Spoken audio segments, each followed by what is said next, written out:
বিপিনুর NCP যদি আমাদের নিয়া আমিও যদি তাদের পাশে থাকি, ধরেন আমাদের একটু এখন বক্তব্যের ভিতরে আমি উল্টাপাল্টা বিরোধিতা করছি, এটা আমার যেহেতু আমার উপরে আক্রমণ হয় এই জন্য করছি, আমার দলীয় আমি আমার ব্যক্তি স্বার্থ দলীয় স্বার্থ করছি।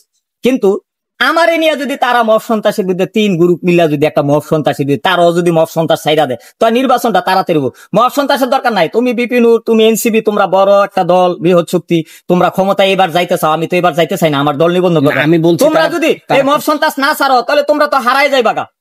প্রতিরোধ জনগণ গড়ে তুলতেছে, রিক্সাওয়ালারা ওখানে মব সন্ত্রাসের বিরুদ্ধে আন্দোলন করে।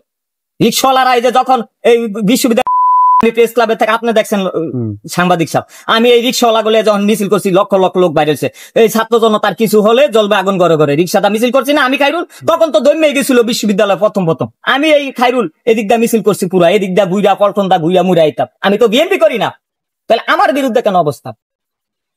মব সন্ত্রাস যদি না ছাড়ো রিক্সাওয়ালা গো পিটানি খাইবা, আমি সেই সময় খাইরুল তোমাকে সাপোর্ট দিব না, আমি মারি খামু নাকি তোমাকে লিগা। আর জাতীয়বাদী ফেসি মানে আপনার জনপ্রিয়তা দেখি কি তারা সন্ত্রাস করতে চাচ্ছে না? আমার জনপ্রিয়তা দেখে শুধু আমার না, যে কোনো রাজনৈতিক দল প্রতিষ্ঠা হইতে হলে তার উপরে আক্রমণ করে, মানে আর কেউ উড়ে দিব না, বিপিনুর এনসিপি ছাড়া আর কেউ উড়ে তারা সহ্য করতে পারে না।